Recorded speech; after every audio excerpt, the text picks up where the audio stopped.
Welcome back to Movies Are So Back, the YouTube movie review channel where I, Ethan Simmie, ask the question, are movies so back? I have officially been glicked, or is it glicked, or glickified? Either way, whatever it is, I have seen Gladiator 2, completing the mega movie weekend that fell upon movie theaters across the nation with the releases of both Wicked and Gladiator 2. And I've got thoughts. Of course, I shared all my thoughts on Wicked in my previous video on this channel, which you can go find. But for Gladiator 2, it is time for strength and honor, and for spoilers. Ridley Scott is back, following up his own Best Picture-winning film Gladiator 24 years later with Gladiator 2. A movie long rumored to be taking place, it follows Paul Mescal as Lucius, a young boy cast away from Rome in the first film, this time returned to Rome as a slave gladiator, much as his father did in the prior movie. Yes, father. We'll talk about that in a second. Now, here's the thing about Gladiator 2. This is the biggest thought that I had when I walked away from the movie last night.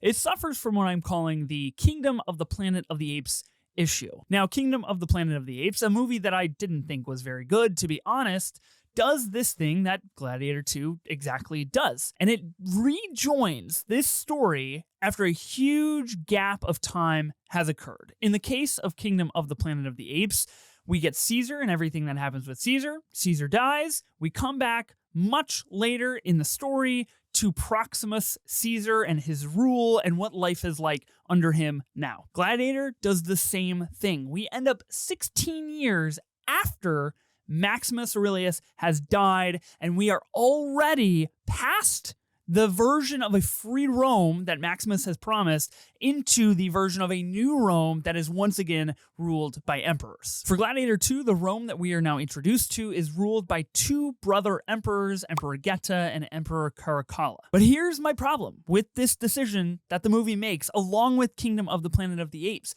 I don't want to just be told what happened. I don't want to be told that the idea and the dream that Maximus had of a free Rome that was promised at the end of the very first movie has already elapsed, has already happened. A downfall of Rome has already transpired, and we are back to an emperor ruling Rome. I don't want to be told that. I want to be shown that. Same thing with Kingdom of the Planet of the Apes. I want to be shown the downfall of the ape society and the rise of someone like Proximus Caesar and how that transition of power in society takes place. That's what I wanted out of Gladiator 2, and that is not what I got. Instead, we got what I felt like was a remarkably unoriginal storyline. Outcast is enslaved, wishes for the head of the general that murdered his family, amasses gladiatorial fame in a new Rome, and ascends to a position of power. There are literally scenes in Gladiator 2 that are stolen right from Gladiator 1 and used to accomplish this very same story.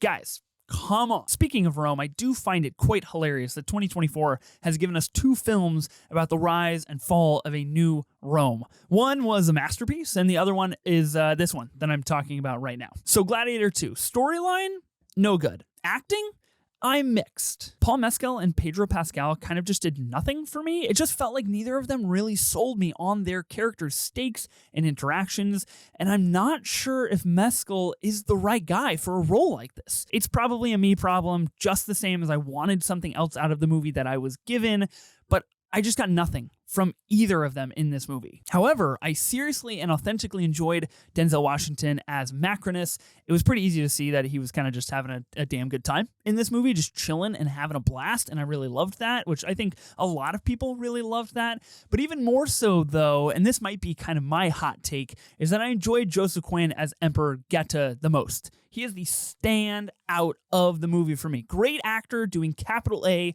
acting. I legitimately wanted this entire movie to be about him. Wouldn't a movie about his rise within the Roman Empire and his eventual rule of that new Roman Empire have been so much more intriguing than the story that we actually got? To me, it would have been. That would have been much, much more fascinating. Now, there is like a 15-minute stretch in the final act where we kind of do actually get that. We get this infancy of the downfall of this Rome that he is ruling with his brother, and we get some great political thriller scenes involving Macrinus, Denzel Washington, and the brother other emperors, and what transpires with the Senate and behind closed doors when Rome begins to fall. The emperors have to use their political prowess to basically acquiesce the Senate into determining what the future of this new Rome looks like, even though it's crumbling right before their very eyes. Unfortunately for our boy Geta, he gets got by Macrinus, and it's a great scene. It's unfortunate for our boy Geta, but everything about that scene and Macrinus's political kind of you're in my house situation is great. It is all about the dark-seated underbelly of politics within Rome.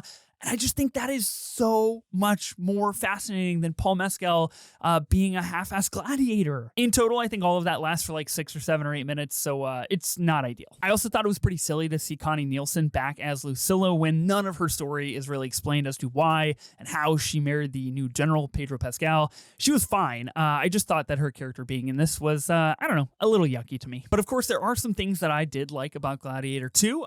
Sharks in the Colosseum.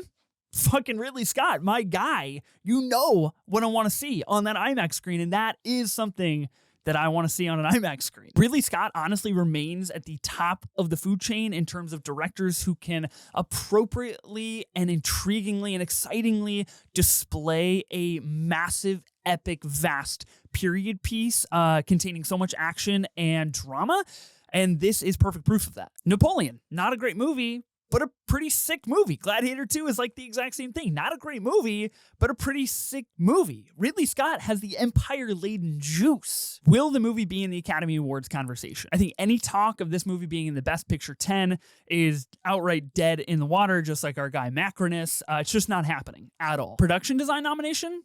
Probably. I would even go so far as to say definitely. But I honestly don't see it competing for anything else come award season. So are movies so back?